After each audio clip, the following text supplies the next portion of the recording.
Malam itu hujan rintik-rintik, membuat jalanan di sekitar stasiun kereta semakin becek.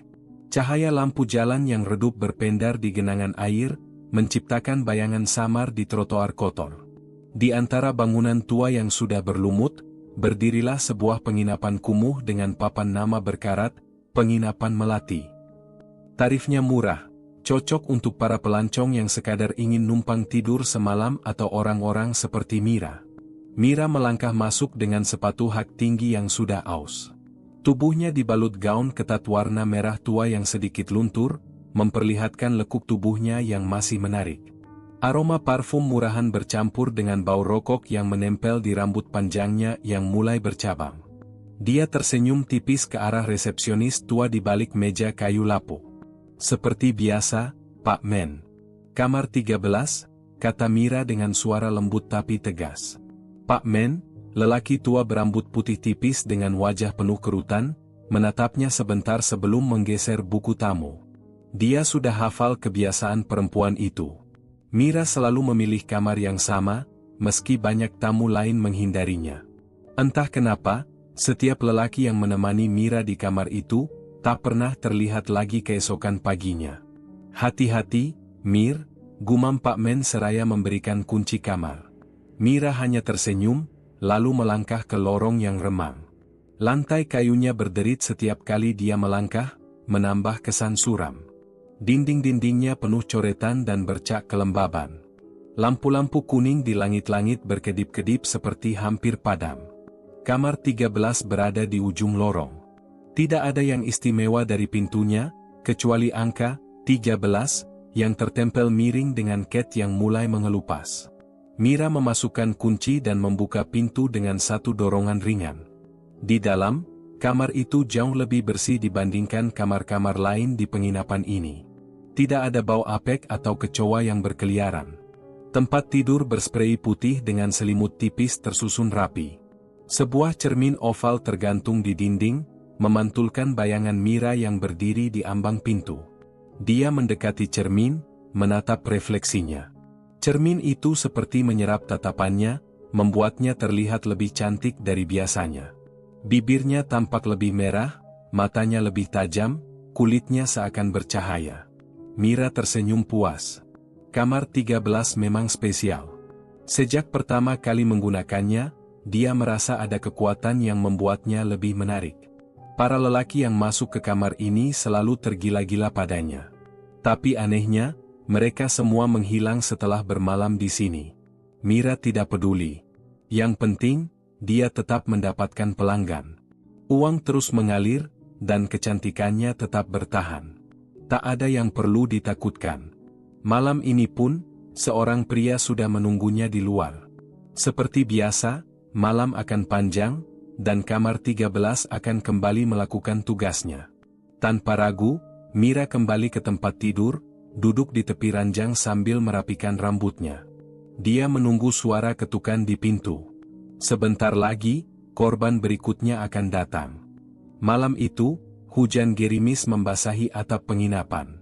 Jalanan di depan tampak lengang, hanya sesekali terdengar deru motor lewat. Mira berjalan masuk ke lobi dengan langkah ringan. Seperti biasa, ia mendekati meja resepsionis yang dijaga oleh Pak Darman, pria tua dengan rambut setengah botak dan wajah penuh keriput. "Kamar 13 lagi?" tanya Pak Darman dengan nada berat. Mira mengangguk santai. "Sudah biasa, Pak." Pak Darman menghela napas. "Kau ini, sudah tahu tempat itu sering bikin tamu nggak betah, tetap saja balik ke sana." Mira hanya tersenyum tipis. Ia menerima kunci kamar, lalu melangkah menaiki tangga. Koridor di lantai atas sepi, hanya lampu redup yang menerangi. Saat Mira sampai di depan pintu kamar 13, ia merasakan sesuatu yang aneh. Udara di sekitarnya lebih dingin dari biasanya. Namun, ia mengabaikannya dan segera membuka pintu. Begitu masuk, suasana kamar terasa berbeda. Lampu berkedip pelan, lalu normal kembali. Kasur masih sama seperti sebelumnya, lusuh dan berbau lembab. Tirai jendela bergoyang pelan, meski jendela tertutup rapat. Mira duduk di tepi ranjang, melepaskan high heelsnya, lalu meraih ponsel di dalam tas. Ia mengirim pesan ke salah satu pelanggan tetapnya. Tidak butuh waktu lama sebelum pria itu membalas. Mereka sepakat bertemu di kamar dalam setengah jam. Saat Mira menaruh ponselnya, terdengar suara berderit pelan dari arah lemari kayu di sudut kamar. Ia menoleh. Pintu lemari itu sedikit terbuka, seperti ada sesuatu di dalamnya. Tapi Mira tidak terlalu peduli. Ia berdiri dan berjalan menuju kamar mandi. Di dalam kamar mandi, ia menyalakan keran wastafel. Airnya dingin seperti es. Saat menunduk mencuci muka, ia merasakan ada sesuatu yang bergerak di belakangnya. Refleksi di cermin di depannya menangkap sosok hitam berdiri di pojok kamar mandi. Namun, ketika ia menoleh, tidak ada siapa-siapa. Mira mengernyitkan dahi. Jantungnya berdegup sedikit lebih cepat. Tapi ia segera menepis perasaan itu. Ia sudah terlalu sering mengalami kejadian aneh di kamar ini. Sudah terbiasa. Ia kembali ke ranjang, menyalakan televisi kecil yang tergantung di dinding. Suara statis muncul sebelum gambar perlahan menjadi jelas. Saluran berita menampilkan laporan tentang orang hilang di sekitar stasiun. Mira tidak terlalu memikirkannya. Tiba-tiba, ponselnya berbunyi. Sebuah pesan masuk dari pelanggan yang tadi janjian dengannya. "Maaf, aku batal. Ada perasaan gak enak." Mira mendengus kesal. Ia membalas singkat. "Serius? Padahal aku sudah siap." Tapi tidak ada balasan. Mira meletakkan ponselnya, lalu menyandarkan tubuhnya ke ranjang. Saat itulah, ia merasa ada sesuatu yang bergerak di bawah kasur. Suara gesekan pelan terdengar, seperti ada seseorang yang berbaring di bawah ranjang dan bergerak perlahan. Mira menahan napas. Ia menunduk, mencoba mengintip ke bawah ranjang. Kosong. Namun, begitu ia kembali berbaring, suara itu terdengar lagi. Kali ini lebih jelas. Seperti ada yang menarik napas panjang dan berat di bawah sana. Mira menghela napas. "Jangan main-main," katanya pelan, seolah berbicara pada sesuatu yang tak terlihat. Tapi suara itu tidak berhenti. Malah semakin dekat. Perlahan, Mira duduk di pinggir ranjang. Ia melangkahkan kaki ke lantai, bersiap bangun. Namun sebelum ia bisa berdiri, sesuatu menyentuh pergelangan kakinya. Dingin. Jari-jari kurus dan panjang mencengkeramnya erat. Mira menjerit dan melompat mundur. Ia menatap lantai dengan mata melebar. Tidak ada siapa-siapa. Tidak ada tangan.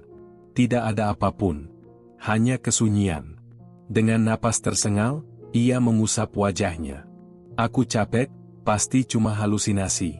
Ia memutuskan untuk mengabaikan kejadian itu. Ia menarik selimut dan berbaring. Tidak butuh waktu lama sebelum rasa kantuk menyerangnya. Namun, sebelum benar-benar terlelap, ia mendengar sesuatu. Bisikan. Pelan. "Mira." Suaranya berasal dari bawah ranjang. Pagi itu, Mira terbangun dengan perasaan gelisah. Matanya menatap langit-langit kamar yang penuh noda air. Kepalanya masih berat, dan badannya terasa lemas. Ia mengusap wajahnya, mencoba mengingat mimpi buruk yang semalam mengganggunya. Sesuatu tentang bisikan dan tangan yang mencengkeram pergelangan kakinya. Cuma mimpi, gumamnya meyakinkan diri sendiri. Namun, ketika ia duduk di tepi ranjang, bulu kuduknya berdiri. Lantai dingin menyentuh telapak kakinya, tapi ada sesuatu yang lebih dari sekadar udara pagi. Ruangan ini terasa berbeda. Terlalu sunyi. Bahkan suara kendaraan dari luar pun nyaris tak terdengar. Ia melirik ke bawah ranjang.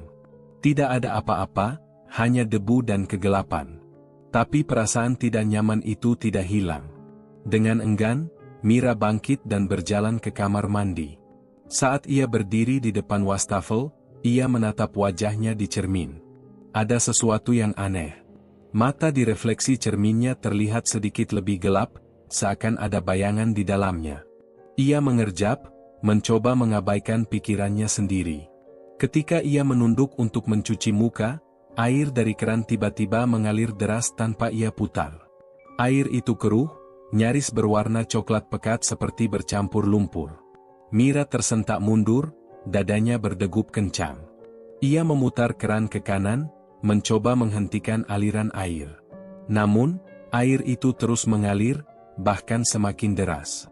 Sial, desisnya, lalu menutup mata sejenak untuk menenangkan diri. Ketika ia membuka mata kembali, airnya sudah jernih.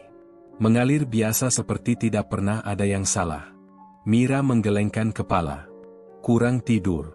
Aku pasti cuma capek. Ia kembali ke ranjang, mengambil ponselnya, lalu mengecek pesan. Tidak ada notifikasi baru. Biasanya, pelanggan atau teman-temannya menghubunginya di pagi hari, tetapi hari ini sunyi. Ia mencoba menghubungi salah satu pelanggan tetapnya, namun tidak ada jawaban. Ia mengirim pesan ke seorang teman, tapi pesan itu hanya centang satu. Ponselnya tiba-tiba mati. Padahal, semalam baterainya masih setengah penuh. Mira merasa tidak nyaman. Ia menoleh ke arah lemari kayu di sudut kamar. Pintu lemari itu terbuka sedikit, sama seperti semalam. Ia menghela napas, lalu bangkit untuk menutupnya. Namun, sebelum tangannya menyentuh gagang pintu lemari, sesuatu terdengar dari dalam. Suara bisikan. Pelan dan nyaris tak terdengar, tapi jelas ada. Seolah seseorang sedang bersembunyi di dalam. Mira tertegun. Jantungnya berdegup semakin cepat. Dengan tangan gemetar, ia menarik pegangan pintu lemari dan membukanya. Kosong. Tidak ada apa-apa di dalam. Hanya pakaian bekas dan koper kecil yang sudah lama tidak ia pakai. Tapi rasa tidak nyaman itu semakin besar. Ia menutup lemari itu cepat-cepat, lalu berbalik menuju pintu kamar. Ia ingin keluar dari kamar ini, sekadar menghirup udara segar. Namun, ketika tangannya memutar gagang pintu itu tidak bisa dibuka.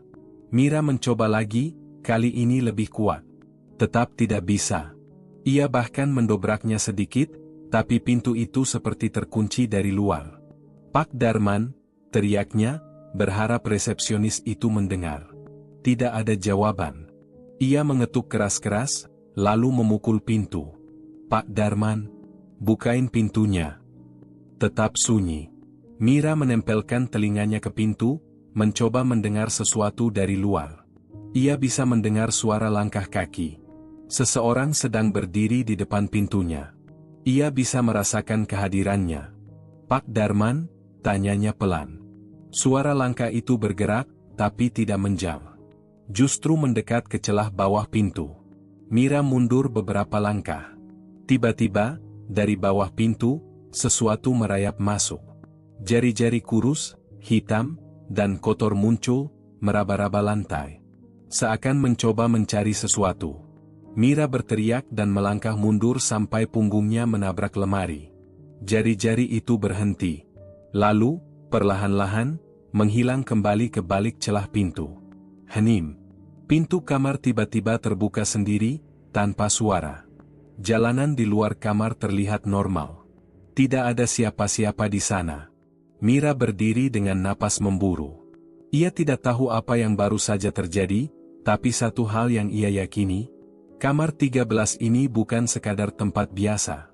Dan ia sudah terlalu dalam untuk keluar begitu saja. Mira tidak bisa tidur semalaman. Sejak pintu kamar terbuka sendiri dan jari-jari hitam itu menghilang, pikirannya terus dipenuhi ketakutan. Ia duduk di pojok ranjang, memeluk lututnya. Setiap suara kecil membuatnya tersentak. Kamar ini tidak lagi terasa aman. Menjelang subuh, ia akhirnya memberanikan diri untuk keluar. Koridor penginapan masih gelap, hanya diterangi lampu kuning redup di langit-langit.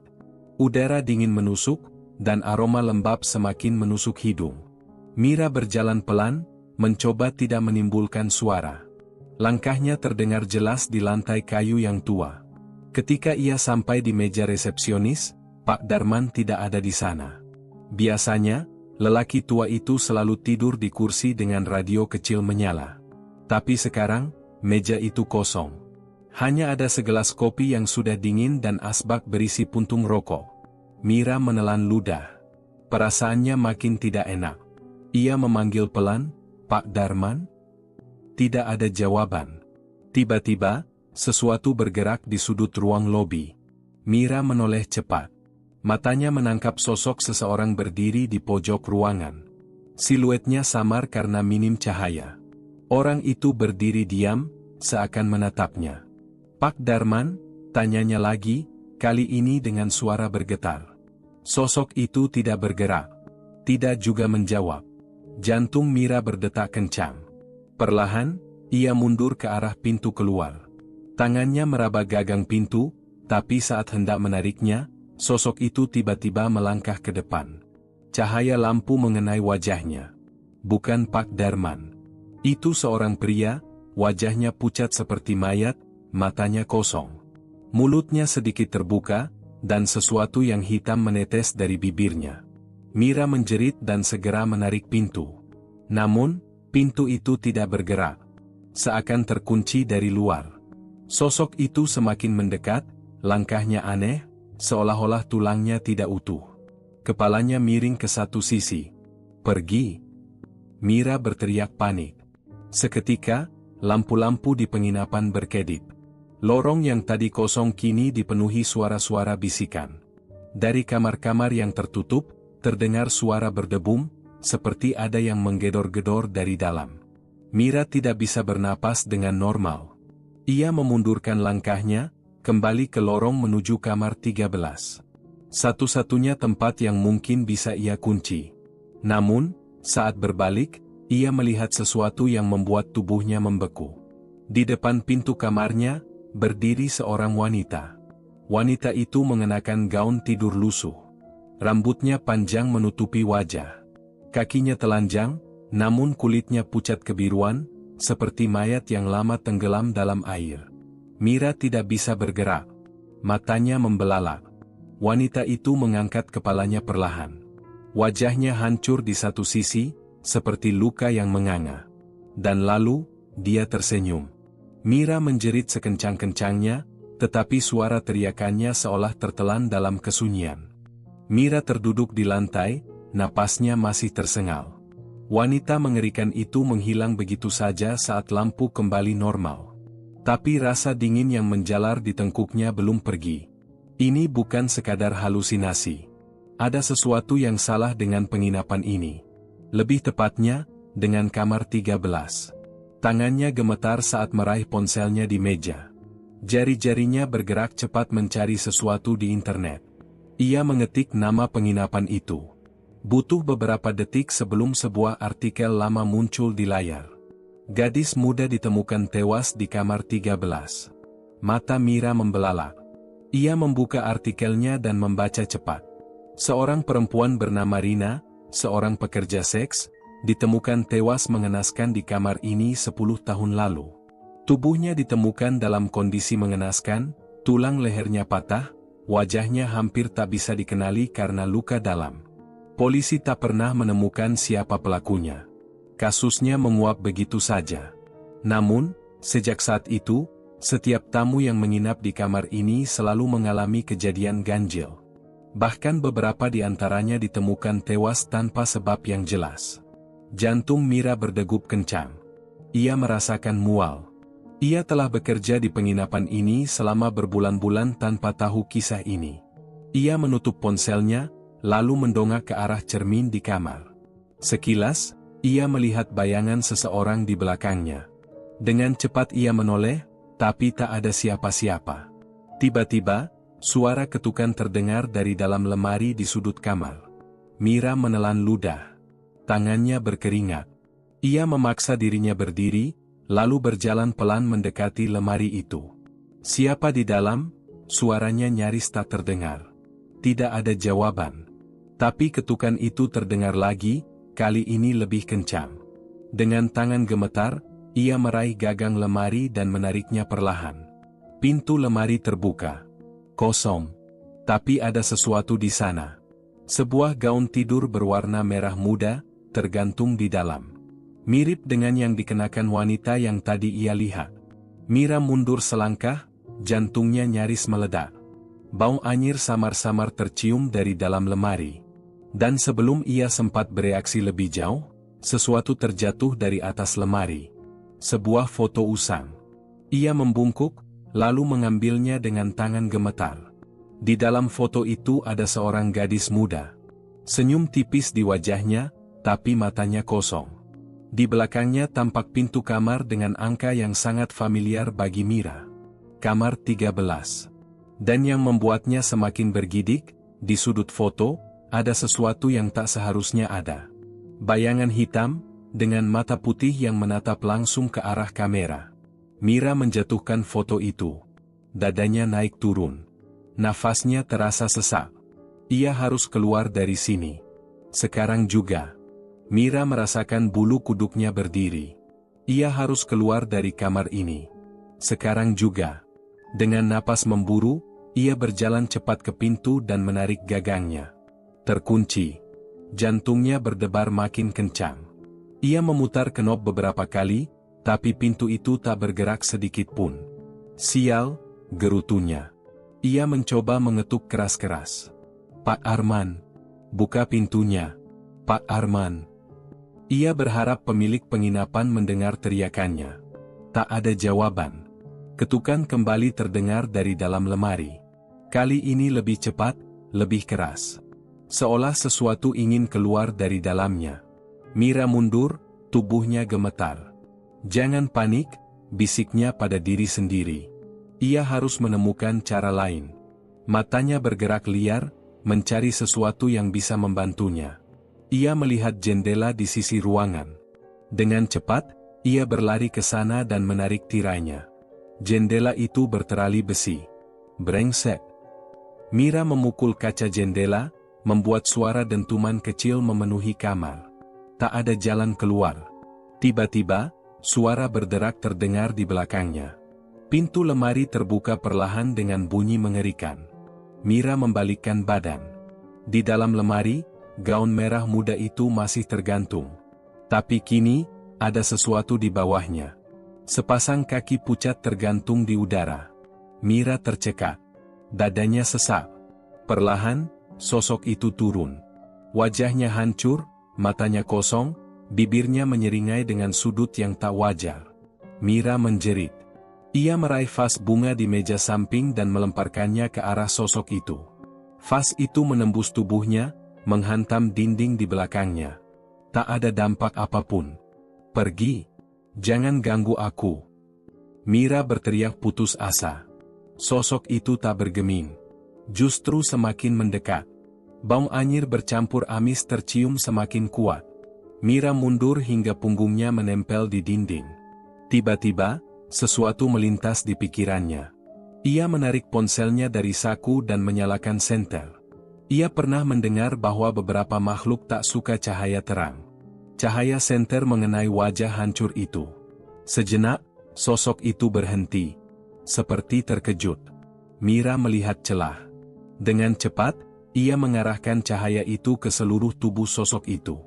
Tiba-tiba, ruangan terasa bergetar. Angin kencang berputar di dalam kamar. Lampu berkedip-kedip.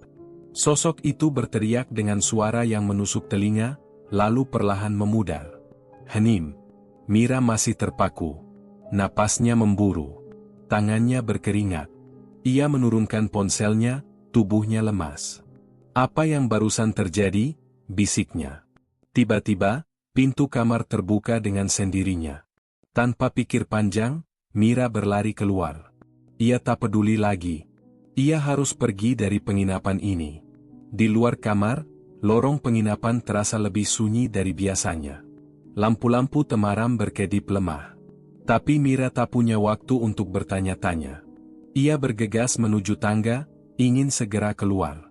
Saat kakinya mencapai anak tangga pertama, suara seseorang terdengar dari belakangnya. Mau lari kemana? Mira membeku. Ia mengenal suara itu. Perlahan, ia menoleh. Di ujung lorong, Pak Arman berdiri. Tapi ada yang aneh. Matanya kosong, senyumnya lebar. Seolah-olah bukan dia yang sebenarnya. Mira merasakan tubuhnya kembali membeku.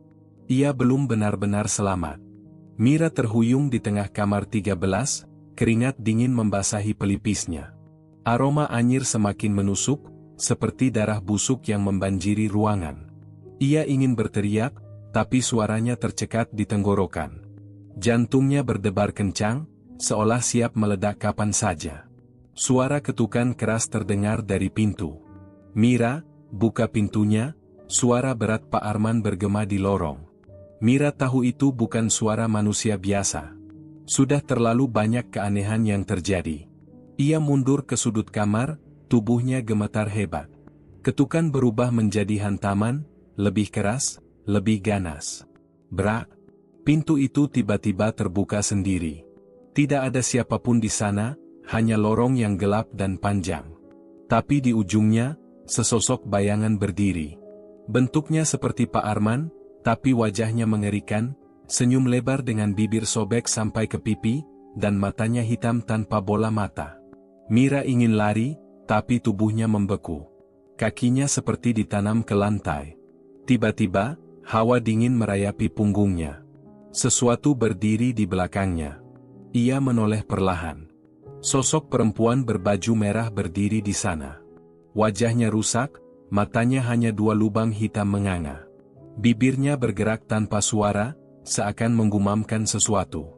Mira menjerit dan melompat ke depan, tubuhnya menabrak meja. Napasnya tersengal, keringat mengalir deras di punggungnya. Matanya mencari jalan keluar, tapi pintu kamar menutup sendiri dengan suara berderak. Langkah kaki menggema di dalam kamar, semakin dekat. Mira merangkak mundur ke sudut, tangannya mencari-cari sesuatu untuk membela diri. Matanya terfokus pada kaca besar di dinding kamar. Di sana, bayangannya tidak sama. Di cermin, tubuhnya berubah. Rambutnya kusut, wajahnya penuh luka dan darah. Dan yang paling mengerikan, seseorang berdiri di belakangnya di pantulan kaca, meskipun saat ia menoleh, tidak ada siapa-siapa. Ini bukan nyata, ini bukan nyata. Mira menggigit bibir, menahan tangis. Tiba-tiba, suara tawa pelan memenuhi ruangan, bercampur dengan suara bisikan yang tak bisa dimengerti. Bayangan di cermin bergerak sendiri. Mira di dalam pantulan tersenyum, bukan senyuman manusiawi, tapi sesuatu yang lain. Bayangan itu mulai keluar dari cermin. Mira berteriak dan melempar kursi ke arah kaca. Brok! Kaca itu retak, tapi bayangan dirinya masih di sana, masih tersenyum. Tangan dingin mencengkeram lehernya dari belakang. Jari-jarinya panjang dan kurus, kuku tajam menusuk kulitnya. "Jangan melawan, Mira, kamu bagian dari kamar ini, selamanya." Suara itu berbisik di telinganya. Mira menjerit, menggeliat, mencoba melepaskan diri. Tapi semakin ia meronta, semakin kuat cengkeraman itu. Tubuhnya ditarik ke belakang, ke dalam bayangan gelap yang mulai menyelimuti ruangan. Tiba-tiba, pintu kamar terbuka lagi, dan suara seseorang terdengar dari luar. "Mira?" Itu suara salah satu tamu langganannya, seorang pria bernama Anton. Cengkeraman di lehernya mendadak hilang. Mira jatuh terkapar, terengah-engah. Ia melihat ke sekeliling. Sosok mengerikan tadi lenyap. Bayangannya di cermin kembali normal. Tapi suasana kamar tetap mencekam. Anton melangkah masuk, wajahnya bingung. "Kamu kenapa? Kayak habis lihat hantu." Mira masih terguncang, tapi berusaha tersenyum tipis. Enggak ada apa-apa." Anton menatapnya curiga, tapi kemudian mengangkat bahu. "Kalau gitu, kita mulai aja. Aku bayar lebih malam ini." Mira hanya mengangguk, meski hatinya masih berdebar kencang. Ia sadar satu hal, kamar ini tidak akan pernah membiarkannya pergi. Dan ia hanya bisa menunggu apa yang akan terjadi selanjutnya. Mira menatap bayangannya di cermin kamar 13. Setelah kejadian malam tadi, ia tak bisa lagi menyangkal, kamar ini benar-benar terkutuk. Ia harus keluar dari sini, apapun caranya. Tapi setiap kali ia mencoba pergi, sesuatu selalu menahannya. Entah tamu baru yang datang dengan wajah mesum, atau suara bisikan halus yang menggelitik telinganya, membujuknya untuk tetap tinggal. Seolah ada kekuatan yang mengikatnya dengan kamar ini. Malam ini, ia sudah siap melawan. Mira meraih tas kecil di laci. Ia mengeluarkan benda yang sudah ia siapkan, sebilah pisau kecil dan segenggam garam. Ia tidak tahu pasti apakah ini akan berguna, tapi seorang nenek di pasar pernah bilang, garam bisa menangkal makhluk halus. Dan kalau mereka sudah terlalu jauh, kau harus melawan. Ia menarik napas dalam, lalu menaburkan garam ke sudut-sudut kamar. Saat butiran garam menyentuh lantai, terdengar suara desisan pelan, seperti sesuatu yang terbakar. Tiba-tiba, lampu kamar berkedip-kedip. Suhu ruangan turun drastis. Aroma anyir kembali menguar, lebih tajam dari sebelumnya. Dari cermin, bayangan Mira tersenyum, tapi wajahnya berbeda, matanya kosong, kulitnya pucat kebiruan. Mulutnya bergerak tanpa suara. Mira mundur selangkah. Tangannya meremas pisau di genggaman. "Siapa kau sebenarnya?" serunya. Bayangan di cermin menatapnya, lalu tertawa pelan. "Aku adalah kamu, dan kamu adalah aku? Kita sudah menyatu sejak pertama kali kau memilih kamar ini." Mira menggeleng keras. "Tidak. Aku bukan bagian dari tempat ini. Aku ingin keluar." Bayangan itu menyeringai. "Terlambat, Mira. Kamu sudah terlalu dalam. Setiap pria yang datang ke kamar ini, nyawanya menjadi tumbal. Dan kamu yang mengantarkan mereka." Mira merinding. Ia tahu kamar ini aneh, tapi ia tak pernah benar-benar berpikir bahwa ia adalah bagian dari permainan iblis ini. Selama ini, setiap pria yang tidur dengannya memang selalu menghilang, tapi ia berpikir mereka hanya pergi begitu saja. Atau, benarkah ia berpikir begitu? Mendadak, angin kencang berputar di dalam kamar, menerbangkan benda-benda kecil. Lampu kamar pecah, ruangan menjadi gelap total. Dari kegelapan, Mira bisa mendengar suara langkah kaki mendekat, bukan satu, tapi banyak. Bayangan-bayangan itu muncul di sekelilingnya. Wajah-wajah pria yang pernah bersamanya di kamar ini. Mata mereka kosong, kulit mereka pucat membusuk. Salah satu dari mereka, Anton, berdiri paling depan. "Mira, kau yang membunuh kami." Suaranya parau. Mira mundur, tubuhnya gemetar. "Tidak. Aku tidak membunuh kalian. Aku bahkan tidak tahu apa yang terjadi." Sosok Anton semakin mendekat. "Tapi kamulah yang membawa kami ke sini. Kamu yang membuat kami masuk ke kamar ini. Dan setelah itu, kami tidak pernah bisa keluar." Mira memejamkan mata sejenak. Ingatan-ingatan mulai berputar di kepalanya. Setiap pria yang ia temani di kamar ini, selalu berakhir dengan sensasi dingin yang aneh sebelum mereka menghilang. Ia selalu merasa ada yang tidak beres, tapi ia memilih mengabaikannya. Sekarang, ia tahu kebenarannya. Mira menggigit bibirnya, lalu membuka mata. "Kalau begitu, aku harus menghancurkan tempat ini. Aku tidak mau jadi bagian dari kutukan ini lagi." Ia meraih pisau dan tanpa ragu melemparkannya ke cermin. Kaca itu pecah berkeping-keping, dan dari dalamnya, terdengar jeritan mengerikan. Bayangan-bayangan pria yang mengelilinginya mendadak berhenti. Mereka menatapnya, lalu satu persatu mulai menghilang, seolah menguap menjadi debu. Tapi Mira tahu ini belum selesai. Dari dalam pecahan cermin, sesuatu merayap keluar. Sosok perempuan berbaju merah dengan wajah rusak dan mata kosong. "Kamu tidak bisa lari, Mira. Kamu adalah penerusku." Mira menatapnya dengan mata penuh amarah. "Aku bukan penerus siapapun." Ia meraih garam yang tersisa dan melemparkannya ke arah sosok itu. Jeritan menggema di seluruh ruangan saat tubuh perempuan itu terbakar dalam cahaya kehijauan, lalu lenyap begitu saja. Hening.